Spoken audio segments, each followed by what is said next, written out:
Tapi 76 juta views ya. Kadang-kadang yang iseng itu yang berhasil daripada yang ambisius malah gagal gitu. Ya. Udah cerot di dalam tapi masih digoyang. Kan buat kita cowok-cowok apa ya? Gue pas dengerin sekarang aja materi zaman dulu anjing itu cringe banget. Ya tentang orang Arab gitulah. Ya. Pokoknya, mungkin kalau lu bawa sekarang dengan SJW yang kayak sekarang hancur. Lu pernah dihujat? Dihujat, wah sering banget kalau dihujat. Indonesia nih. Oh ya pasti. Trending Twitter.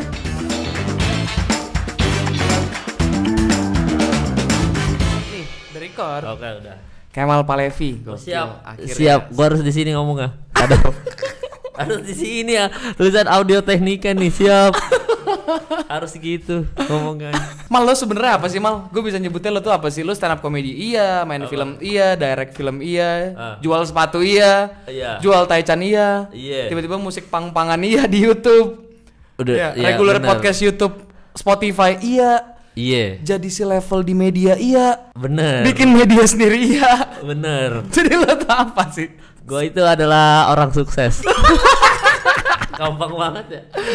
Anjing, gampang banget. Ya gue apa ya? Ya gue ini aja kali ngerjain apa yang gue suka aja kali ya. Itu kan beda-beda tuh ada. Jadi tuh semua yang lo suka tuh, jual sepatu, lo bikin podcast, lo stand up. Itu yang gue suka itu sih, asal nggak kerja kantoran aja sih. Oke. Kayaknya asal nggak masuk 9 to 5 aja sih, itu neraka buat gue itu 9 to 5 tuh. Tapi dengan semua pekerjaan itu lo udah bukan 9 to 5, 24 hours jatuhnya kerjanya. Iya sih, tapi tidak terkekang oleh kapitalis. Enggak juga ya. Kadang-kadang kapitalis juga lah pekerjaan ini. Iya kan? Apa ya? Ya lebih ke kayak gue seneng aja kali ngelakuinnya yang kerjaan ini gitu. Jadi nggak begitu terbebani lah gitu. Karena kan gue karena suka sama pekerjaannya, walaupun banyak itu sama kayak analoginya apa ya? Bentar, gue lagi mikir analoginya. Analoginya tuh kayak lo misalkan punya pasangan LDR gitu kan. Kalau misalkan lu LDR, lu mau sejauh apapun pacaran lo, kalau misalkan lu cinta sama nih orang walaupun dia tinggal di Bandung, kan tetap lu samperin itu Bandung gitu. Dan begitu di Bandung kan capek lu perjalanan macet-macetan terbayarkan ketika lu ketemu pacar lo gitu kan. Nah itu tuh sama kayak kerjaan gue sekarang gitu. Kayaknya gue mau sebanyak apapun kerjanya karena seneng, jadi ada aja waktu ngerjainnya gitu. Karena gue cinta aja sama bidangnya ini, semua yang gue kerjain ini gitu. Berarti sebenarnya bisa dibilang tuh basicnya entertainer ya lo. Lo penghibur nih sebenarnya.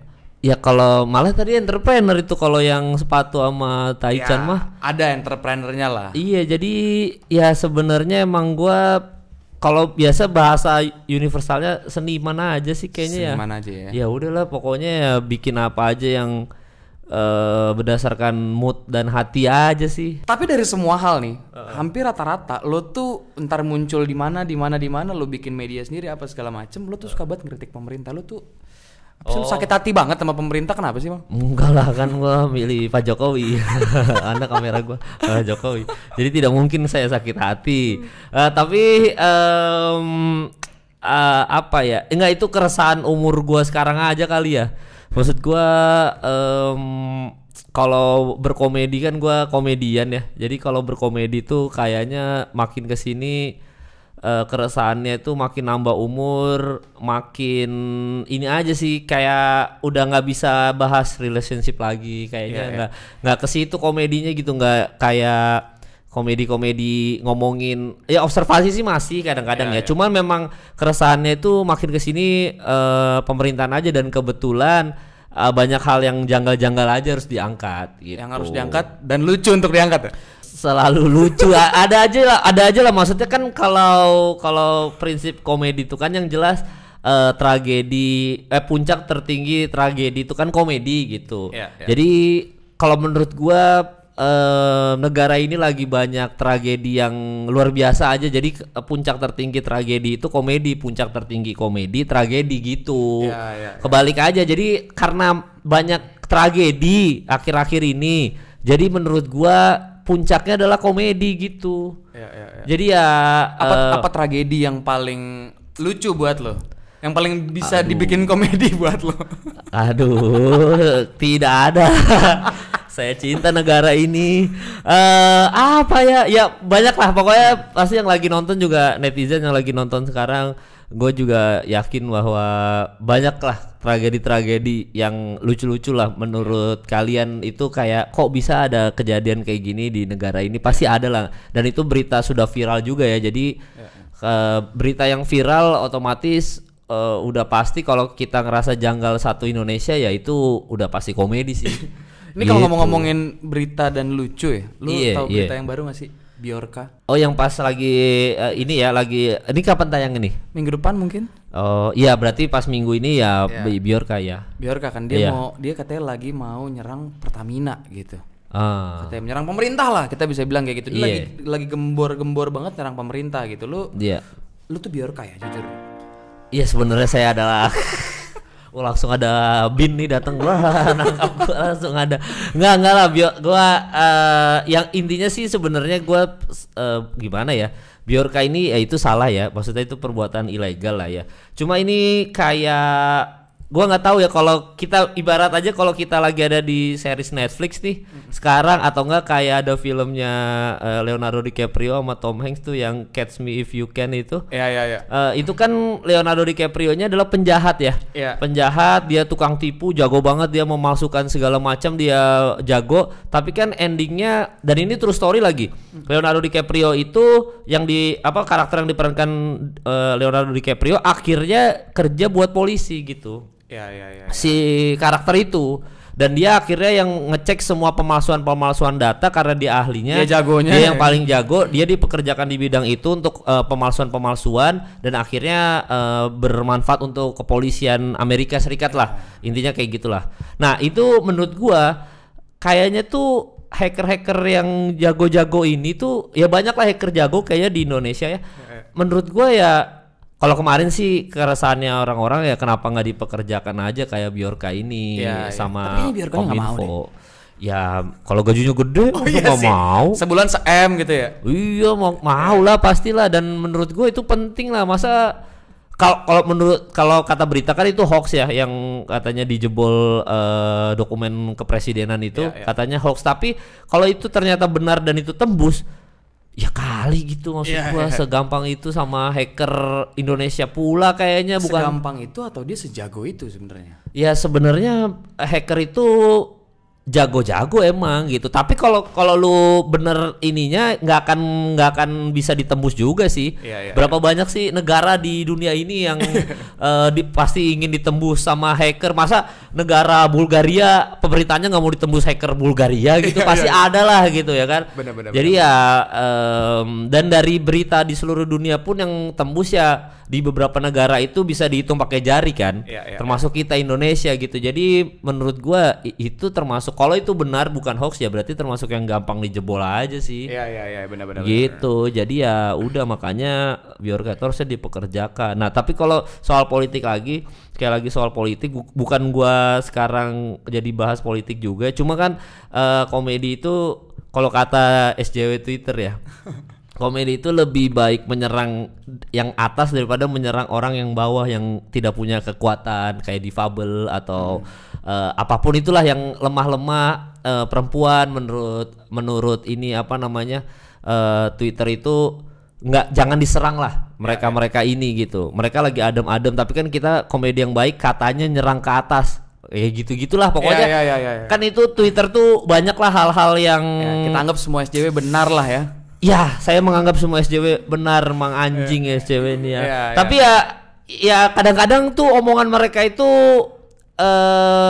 ya bisa dibilang ada benarnya juga sih gitu. Kayak oh ya juga ya kenapa komedi itu nggak nyerang ke atas aja. Makanya kan politik ini kebetulan lagi banyak tragedi jadi lagi ada materi. Kalau misalkan kita bener-bener aja kan materi gua nggak ada juga. Iya gitu. benar. Ya maksudnya gitu. Namanya SJW pasti ada yang S2 juga ada yang SD ya. Jadi kan kita anggapnya semua bener ya. Anggap aja semua bener lah gitu. Mal lo tuh kan dari berbagai macam pekerjaan yang udah lo laluin ya dari lo YouTubers, gamers ganteng idaman. Oh iya. Itu lo kenapa bisa di situ sih, Mal? Oh itu kan karena yang likes-nya ini aja sih satu kampus sama gua. Ya pokoknya ya itu karena teman-teman circle aja pada saat itu. Jadi iseng-iseng aja kok itu bikinnya juga nggak niat-niat banget. Tapi juga. 76 juta views ya. Ya kadang-kadang yang iseng itu yang berhasil daripada yang ambisius malah gagal gitu. Lu dari berbagai macam yang lo laluin nih, iya. Gitu ya. Lu tuh berarti bener-bener punya kebebasan penuh dalam menentukan jalan hidup lu dan karir lu gitu ya. Iya. Lu tuh termasuk orang yang sama orang tua lu tuh gimana sih cara ngedidiknya mal supaya jadi kayak lu gitu. Nggak tahu, orang tua pada umumnya aja sih keras gitu dia. Kayak nggak umumnya deh. Iya pakai keras gitulah, yang orang tua yang keras banget, tambeng gitu. Gen Z dikerasin kan minggat. Ya berarti pada umumnya di tahun 90-an jadi yang keras gitu. Terus juga gua orang tua cerai juga kan. Jadi lu divorce. Iya. Terus gua ikut bokap gua. Jadi nggak ya dididik sama kebanyakan laki-laki di rumah aja sih gitu. Dan kalau laki-laki kan di rumah nih kebanyakan nggak boleh manja, terus kayak apa-apa harus dilakuin sendiri. Kayak ada sepeda, misalkan sepeda peleknya lepas gitu ya, itu bokap gue nggak mau bantuin, harus bisa sendiri, yang kayak gitu-gitu. Bukan yang diemong gitu ya? Iya, harus kalaupun dikasih tahu sekali tuh harus langsung bisa, yang kayak gitulah. Yang kalau mau liburan tuh di challenge-nya harus ranking, yang orang tua kayak gitu. Berarti lu harus ranking dulu? Iya, di challenge-nya tuh kalau misalkan mau main ke rumah temen atau mau ya beli PlayStation gitu, beli PS mah harus ranking, beli sepeda, punya handphone Nokia mah harus ranking dulu. Nah, dengan didikan yang keras itu, awal mulai gue nggak tahu ini, kalau correct me if I'm wrong ya. Kalau lu pertama mulai karir kan stand up comedian ya? Ikut audisi Suci ya?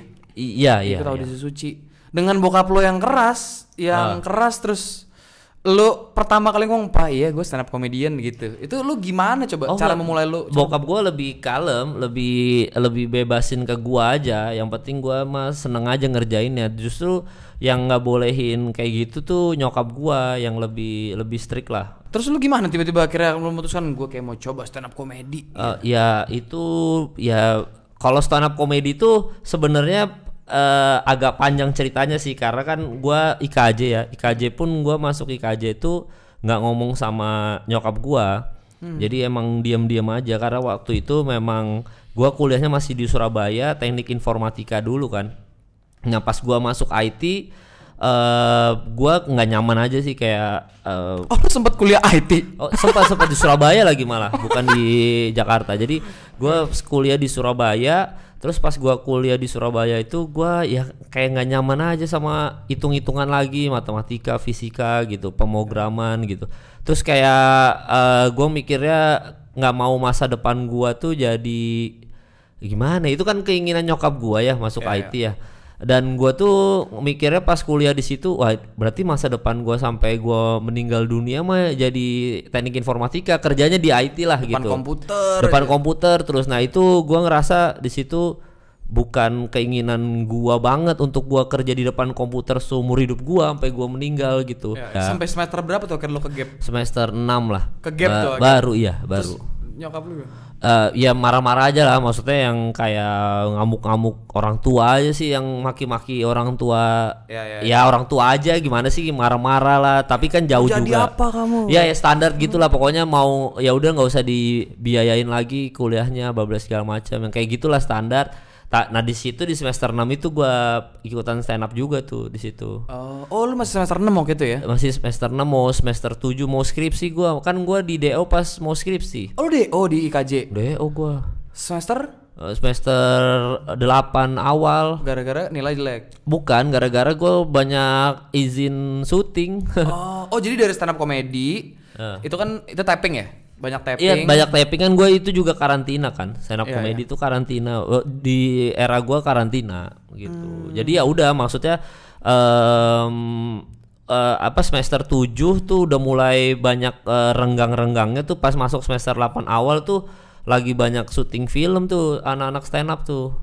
Udah dari situ ya ini aja sih sama dosen IKJ, dosen fakultas gua, berantem-beranteman aja. Tapi mereka paham juga ya, maksudnya yang mereka didik juga seniman-seniman nih gitu. Iya, makanya jadi karena dosen seniman nih jadi agak maksudnya ngomongnya juga pas di kampus, ngapain kuliah lagi ngambil sarjana, toh juga yang ilmu yang udah didapat udah diaplikasiin nih sekarang.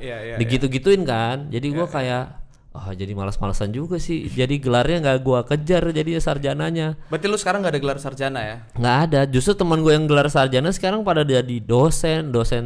Ya sebenarnya nggak apa-apa juga jadi dosen kan? Ya nggak apa-apa. Ya. Jadi maksud gua justru yang nggak sarjana tuh katanya kalau IKJ zaman dulu begitu nggak sarjana malah pada sukses di luaran sana. Yang dapat gelar sarjana malah ujung-ujungnya ambil S2 lagi, mengabdikan lagi untuk IKJ lagi. Kalau dulu-dulu kan kayak gitu. Cuma gua nggak tahu yang sekarang ya. Cuma dulu-dulu mitosnya seperti itu. Banyak banget ya artis-artis yang atau seniman-seniman sekarang IKJ tapi nggak lulus ya?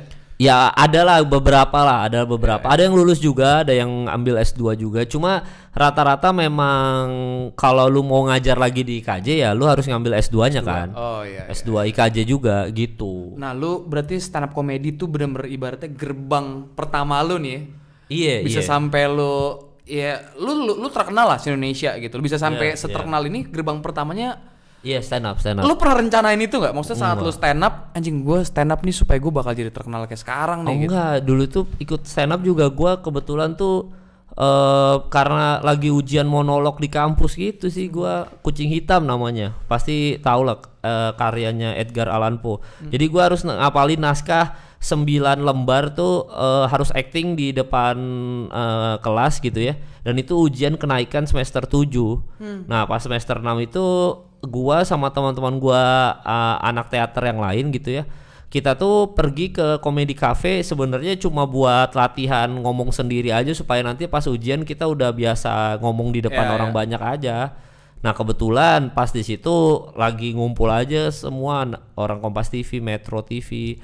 Terus habis itu orang-orang kayak ada Radit, ada Panji, pada ngumpul aja di situ. Ernest, gue lupa kalau nggak salah ada Ernest juga. Jadi pada ngumpul di komedi cafe Kemang itu.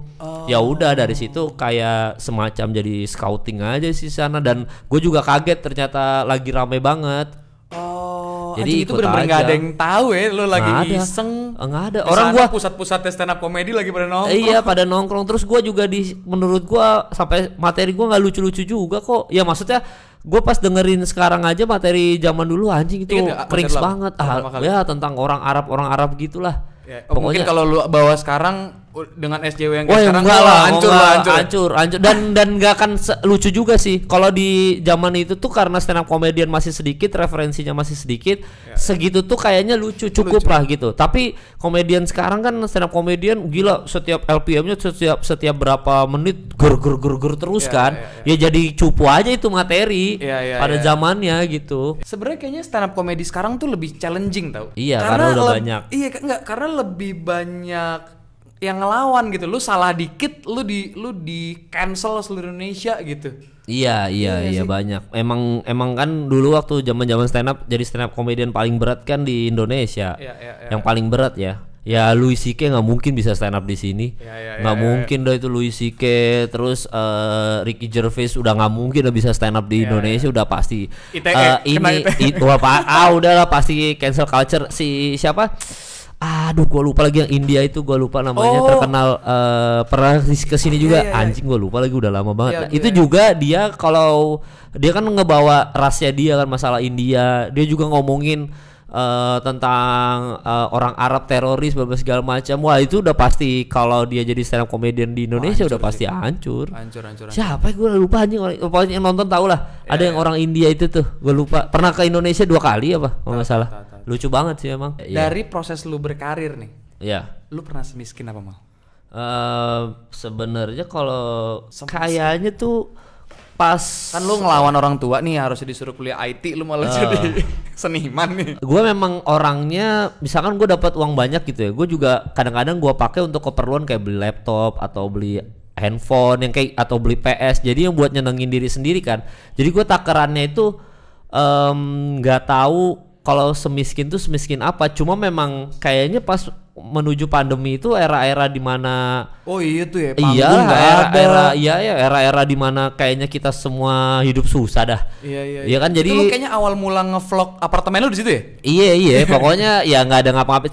Walaupun sebenarnya pas pandemi nggak susah-susah banget karena kan tetap ada kerjaan, cuman sosial media aja kan, atau jadi host Zoom meeting yang kayak gitu-gitulah. Bahkan premier film aja itu apa namanya tuh pressconnya aja lewat Zoom kan. Jadi kadang-kadang masih ada kerjaan dari situ lah, dan itu lumayan cukup banyak. Pembuatan podcast gua aja, podcast Hancur yang eksklusif Spotify ini sekarang aja itu pas lagi pandemi. Jadi sebenarnya pandemi itu justru kalau buat gua memang secara keuangan jauh lebih menurun, tapi buat gua itu healing buat gua gitu. Kayaknya malah jadi bikin lo jadi bisa explore hal baru ya. Iya, jadi ya maksudnya justru di situ akhirnya ada podcast. Ini sekarang gua punya podcast, ada sepatu itu enggak, sepatu sebelum pandemi.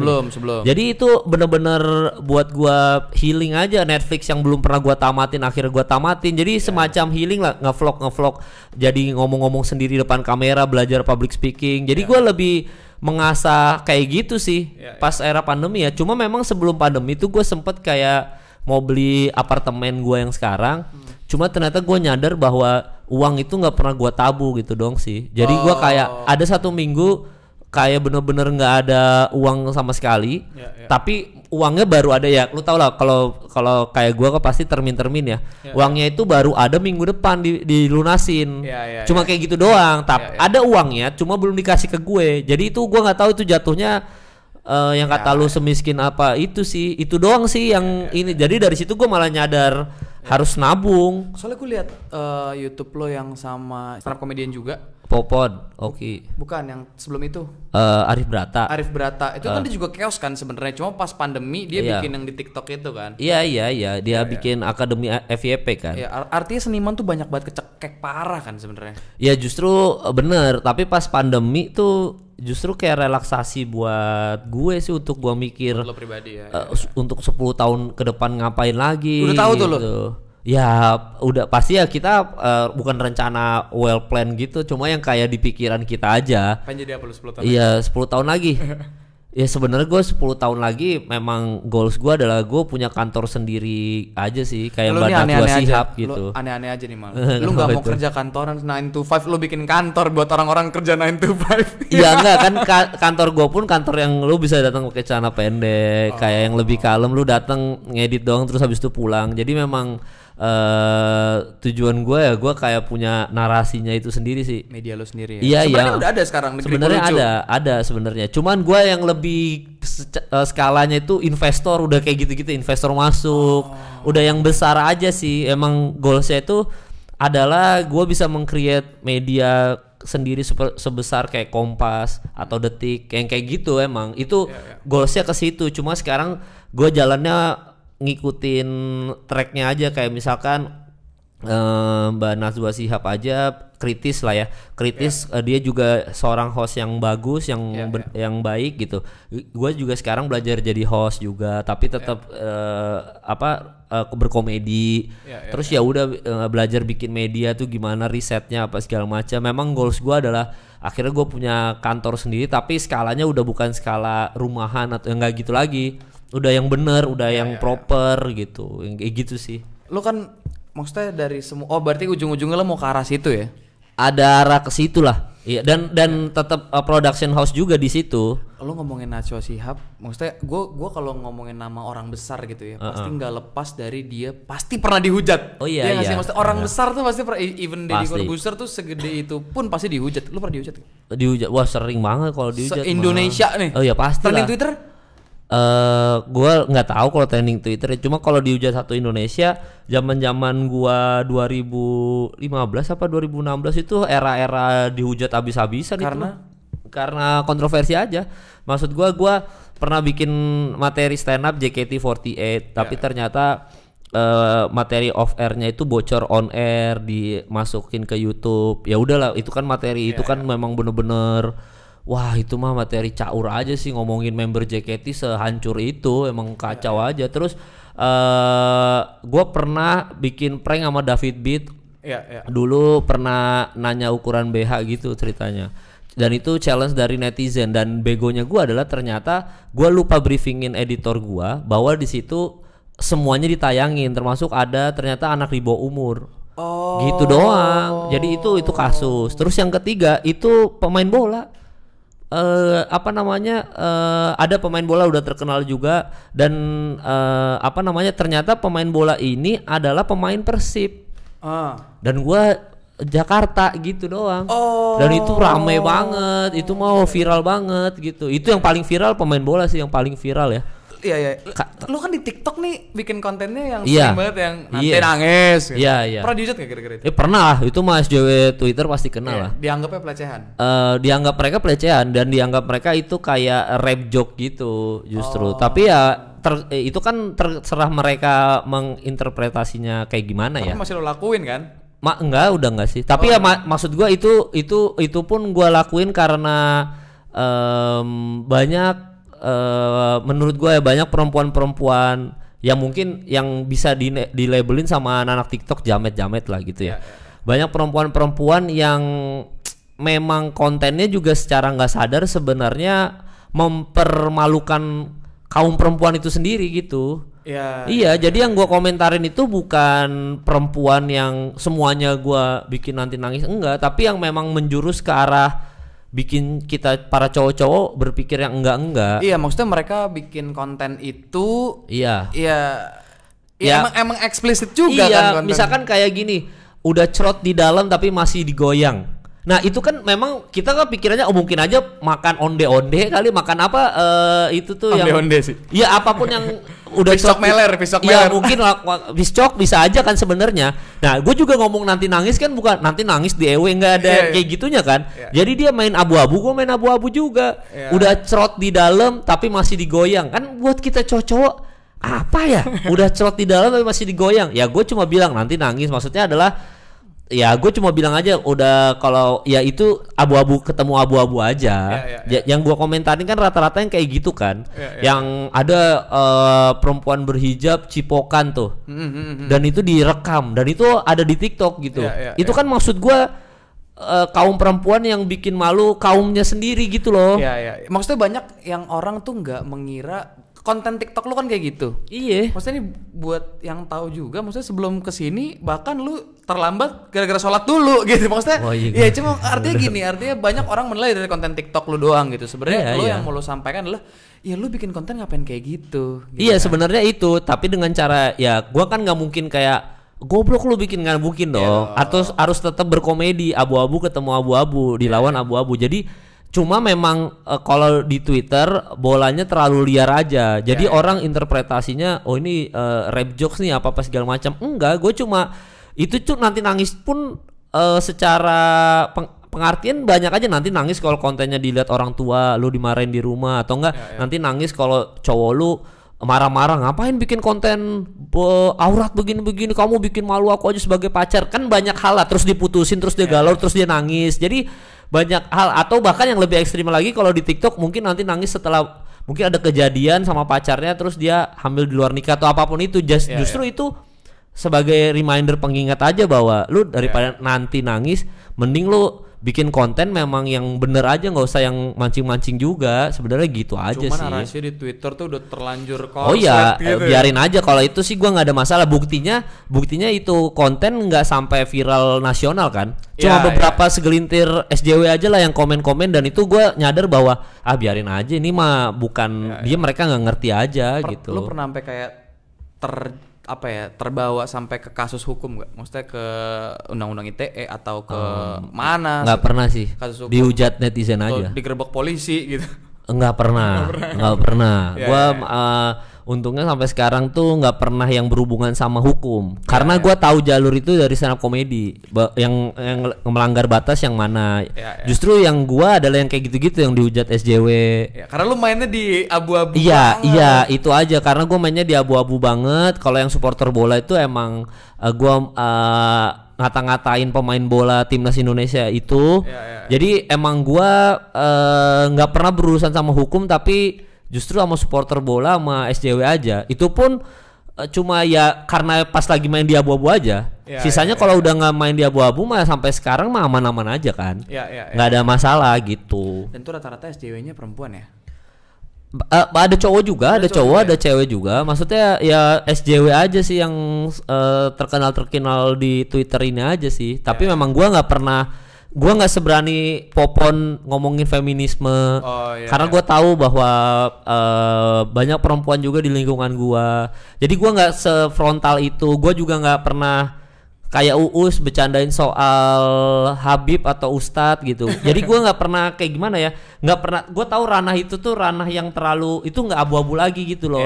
Kalau lu masih crot di dalam tapi masih digoyang itu abu-abu. Jadi masih lu bikin malu kaum perempuan nih, gue juga bisa lawan lu pakai abu-abu tapi gue tetap konteksnya berkomedi gitu. Masih bisa gue di situ. Tadi lu bilang banyak perempuan ya di hidup lu ya? Ada beberapa. Ada enggak, maksud gue kan ada nyokap lo, ada. Iya, ada Yumi. Ada Yumi juga segala macam. Iya. Lu tuh tipikal cowok kayak gimana sih, Mal? Soal pandangan lu terhadap perempuan. Maksudnya gini, lu apakah lu akan jadi menikah, punya anak? Kalau kan tadi lu nggak mau tuh kerja 9 to 5, apakah soal itu juga lu beda? Lu misalnya living together sampai tua, misalnya gue nggak tahu. Gue nggak memprokan itu ya. Ya kalau menikah udah pastilah menikah lah ya. Karena gue menikah ibadah ya, jadi udah pasti harus nikah gitu. Tapi kalau masalah anak sebenarnya kayaknya tuh gue itu ngerasa gue tuh sempet terpengaruh sama child free ini gitu, yang nggak mau punya anak ini kan. Gue sempet ya karena gue takut jadi orang tua yang buruk aja. Terus ya gue takutnya tuh bukan malah gue nambah-nambahin dosa gue karena gue tidak mendidik anak gue dengan baik. Betul, tapi gue juga berpikir kayak gini sih, Mal. Maksudnya kayak gue takut gue punya anak karena gue nggak mau gue tuh nanti mengharapkan anak gue akan balas budi ke gue. Padahal kan sebenarnya bukan kewajiban dia kan. Dia kan lahir gara-gara yang mau dia lahir kan gue. Gitu kan. So kan masih banyak orang tua yang kayak kalau anaknya ibaratnya ngelawan jalur kayak yang lo segala macam dianggap durhaka atau dianggap tidak mendengarkan. Kan sebenarnya kebebasan dia kan. Iya, makanya gue tuh takut nggak bisa menuntun dia dengan baik sehingga misalkan amit-amit lah ya, misalkan amit-amit gitu. Misalkan gue punya anak perempuan, terus anak gue perempuan ini jadi PSK gitu ya. Karena gue mungkin kurang mendidik dengan baik. Kan gue jadi kayak ngerasa bersalah dong gitu. Itu aja sih, apakah gue udah siap menjadi orang tua yang bisa mendidik seorang anak dengan knowledge gue yang gue sekarang miliki dan background gue dibesarkan. Apakah gue bisa? Itu aja sih yang gue masih ragukan gitu. Tapi kalau anak lu mau jadi PSK karena dia passion gimana, Mal? Wah itu dia itu sih yang masalahnya kalau kita bukan nyari duit nih, emang passion. Gak ada juga sih anjing, passion juga sih. Nggak, setidaknya pasti kan kebanyakan orang kalau jadi PSK adalah karena kebutuhan biayain anak atau apa. Gue akan nabung sebanyak-banyaknya supaya anak gue nggak jadi PSK aja sih. Butuh apa sih duitnya ada nih gitu. Itu menarik loh, Mal. Kita nih pengen punya uang banyak supaya anak kita butuh apapun supaya dia bisa ngeraya apa yang dia mau kan. Iya. Emang orang tua lu ngedidik lu kayak gitu? Enggak kan? Enggak. Iya kan? Ada itu perubahan dia. Di situ kan? Makanya ya justru itu dia. Gue tuh sempet ngomong-ngomong juga tuh sama Yumi gitu. Maksudnya iseng-iseng ngobrol yang kayak kalau mau punya anak dia tipikalnya kayak gimana, ngasih handphone dari kecil atau enggak. Soalnya gue kayaknya kalau punya anak gue nggak akan bolehin dia megang handphone sampai dia merasa bahwa dia udah sesmart itu dan punya responsible gitu loh. Apalagi nanti dia lebih gampang lagi tuh pasti dia mengakses apapun yang dia mau ya. Iya. Jadi gue kayaknya sampai SD dia kelas 2 aja, kelas 3 bahkan gue nggak ngasih handphone sampai dia nangis sendiri karena temennya main handphone semua. Ya, jadi gue mau mendidiknya emang kayak cara orang tua zaman dulu sih, yang kalau ngasih handphone itu pas kapan gitu. Gue ragu itu bakal berhasil sih. Iya, karena anak-anak zaman sekarang tuh gampang nangis kalau dikasih handphone diam. Iya betul, jadi kayak narkoba kan? Jadi maksud gue ini agak-agak tricky juga sih. Cuma gue ya itu makanya gue juga bingung kan, apakah cara gue itu termasuk yang baik atau bikin anak gue makin aneh, itu juga bisa. Cuma memang nggak ada teori saklek aja sih masalah parenting ini gitu kalau menurut gue ya. Beda-beda orang gitu loh. Nah cewek lu pengennya dia ngasih handphone? Iya ngasih handphone gitu loh. Oh mau langsung ngasih untuk handphone? Untuk nonton Cocomelon. Ya pokoknya itulah. Bahkan adek gue aja udah nikah, udah punya anak kan, anaknya tuh cewek, kalau dikasih handphone diem. Itu tuh ngebantu orang tua banget ternyata, kalau nggak mau pusing-pusing lagi pusing kan, anak nangis kan PR. Iya jadi kayak narkoba ya. Iya itu sih yang gue lagi ini banget gitu. Iya. Lu adek lu udah nikah? Udah. Lu nggak dipush sama keluarga? Enggak lah, gua kan liberal anjing. So liberal anjing. Enggak. Ini ade udah punya anak. Enggak. Gua anti banget digituin sama orang tua gua. Disindir-sindir. Gua bodo amat. Biasanya gitu. Yang bangsat tuh bukan orang tua kita, Mal. Keluarga ya. Keluarga agak circle 2-nya nih. Iya memang di luar keluarga pribadi kan. Ya emang rata-rata emang kayak tante gitu tuh. Ya pas gue Idul Fitri kemarin berasa tuh di gue. Tapi ya nggak akan ngaruh gue mah. Tuh enggak sih. Gitu. Enggak akan berpengaruh lah menurut gue. Gua ya itu yang gue takutin sih, masalah anak ini apalagi hidup di zaman sekarang yang makin liar gini ya.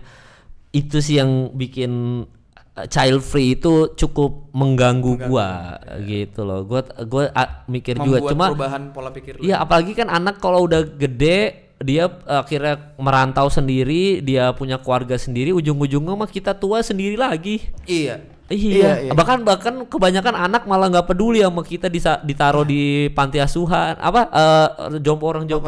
panti jompo. Tapi itu nggak masalah kan? Maksudnya itu kalau misalnya anaknya mau naruh kita di panti jompo, ya bukan salah dia kan sebenarnya. Iya, tapi kan maksud gue apa bedanya lu punya anak sama lu enggak? Walaupun ya mungkin ada warna yang berbeda karena itu challenge lu lagi di hidup lu ya, karena kan lu yakin gue yakin kalau gua sampai tua nggak punya anak itu aja problematikanya, lama-lama bosen juga. Itu tuh kan challenge aja supaya gua semangat hidup lagi gitu loh. Jadi gua punya anak itu gua ngerasa bahwa gue mungkin udah bosen ngelakuin segala aktivitas gue yang gue lakuin ketika gue tidak berkeluarga. Begitu berkeluarga itu gue nganggap challenge hidup gue supaya gue punya semangat hidup lagi aja. Itu adalah membesarkan anak kecil yang nantinya gedenya gue mau lihat progresnya dari didikan gue tuh jadinya seperti apa. Itu kan apa ya, bikin hidup lu berwarna lagi aja. Benar. Lu kan pasti bosen tiap hari nge-podcast atau enggak stand up comedy, tiap hari ketemu klien, meeting, ketemu produser, dimarahin klien karena materi lu tidak sesuai dengan keinginan mereka. Rutinitas itu kalau sampai umur 40 aja kayak gitu atau 45 kan pasti bosen. Anjing gua ngapain lagi ya? Naik gunung juga udahlah, udah gini-gini aja, explore apa lagi? Lu mau jadi SJW SJW bangsat di Twitter. Iya, atau lu mau jadi yang go green, yang lu peduli sama itu kan, pelariannya ke situ kan. Wah, lu peduli sama alam supaya lu akhirnya men-challenge diri lu lagi supaya tidak bosan lah sama hidup lu di fase 50 sampai 60 misalkan. Menurut gua punya anak dan berkeluarga itu adalah challenge gua ketika gua sudah bosan ngelakuin apa yang sudah gua lakukan di 30 tahun ke belakang. Ya itu jadi challenge baru buat lo. Iya, menurut gue itu sesuatu yang baru aja gitu loh. Jadi mungkin yang bikin gue punya anak adalah itu doang, supaya gue punya semangat hidup. Minimal anak gue sampai umur 20, berarti let's say misalkan gue married 35 ya. Misalkan punya anak umur 36, berarti di umur gue 56 itu gue masih semangat gedein anak gue sampai anak gue umur 20 tahun dan akhirnya dia keluar. Nah, nanti ketika umur 57 sampai nanti meninggal di 70 misalkan. Nah, kan kita harus mikirin lagi. Apalagi nih yang mungkin gue di situ challenge-nya adalah gue mau melihat anak gue menikah, terus habis itu punya anak sendiri. Terus abis itu pas Idul Fitri ngumpul sama keluarga besar yang tadinya gue nggak mau punya anak, mungkin itu yang bikin semangat hidup. Itu aja sih kayaknya ya, siklus kehidupannya gitu. Oke lah Mal, sukses buat karir lo. Kayaknya udah sih, gue rasa nggak usah kebanyakan juga. Sukses buat karir lo, semoga jadi Nacho Shihab. Iya, amin. Versi botak. Amin. Belum lo Nacho Shihab dari jalur stand up comedy itu bisa jadi lo yang pertama lo. Iya, mungkin bintang Emon yang pertama. Media yang super lucu berarti kan, tetap kritis gitu. Iya, itu amin. Tapi yang jelas pokoknya buat yang tadi udah nonton episode kali ini ya, kalau misalkan dari gua tuh selalu disclaimer. Gua sempat diingetin sama netizen juga, Bang, enggak usah terlalu banyak disclaimer, takutnya lu kayak takut banget pengen berpendapat. Ya, jadi lu jadi takut banget dihujat, takut banget diserang. Enggak. Sebenarnya gua disclaimer itu cuma buat ini aja, tameng gue aja. Jadi kalau misalkan gue diserang sama orang gara-gara perkataan gue yang ada di sini, setidaknya gue ngomong di terakhir bahwa yang gue omongin di sini mungkin ada yang hilaf atau namanya manusia tempatnya salah. Jadi gue minta maaf aja kalau misalkan ada salah ngomong. Artinya nggak ke arah situ. Cuma tuh disclaimer untuk ini aja, kalau diserang setidaknya ada quotes ini, jadi ya ini lu lihat aja, gue udah minta maaf kok kalau gue ada salah. Dan sebenarnya semuanya itu ya preferensi lu sebenarnya. Lu nggak ngejudge orang. Enggak. Ya kan gue pasti ada aja kan yang entah sejauh ini sih alhamdulillah nggak ada ya. Cuma ya jaga-jaga aja, setidaknya energi gue tidak habis untuk gue lihat netizen nyerang gua kan. Dengan gua disclaimer ini nih gua potong aja, gua udah bisa kasih lihat ke orang. Maksudnya gua udah sempat minta maaf kok. Gua bilang kalau misalkan gua ada salah mungkin karena knowledge gua nggak nyampe atau gua emang tolol aja. Tapi setidaknya gua udah disclaimer ini, jadi kalau gua diserang, udah potongin ini aja yang ini. Jadi gua energi gua simpen untuk yang kreativitas gua yang lain. Capek lo diserang netizen anjing. Tapi somehow bikin nama lo naik ya. Kenapa itu? Ya, kalau diserang kan, jadi trending, brand masuk. Kontroversi itu kadang-kadang kita butuh sedikit bumbu aja sih untuk ngebooster aja. Tapi nanti dari situ begitu udah banyak traffic ya kita kasih lihat bahwa sebenarnya kita punya kualitas, cuma itu doang. Karena kan di era sekarang semuanya itu, maksudnya terkenal kan sekarang gampang ya. Iya. Terkenal tuh gampang gitu. Jadi ya memang gue sering bilang kok kontroversi itu bukan hal yang jelek juga kadang-kadang kalau tujuannya adalah untuk yang baik, untuk ngeboost karir lo ya. Dan lu sebenarnya punya kualitas tapi nggak didengar orang, ya lu butuh kontroversi sedikit lah, nggak ada masalah gitu. Itu doang sih. Oke lah, Mal, siap. Thank you berat. Sukses terus ya bro. Iya, siap. Oke.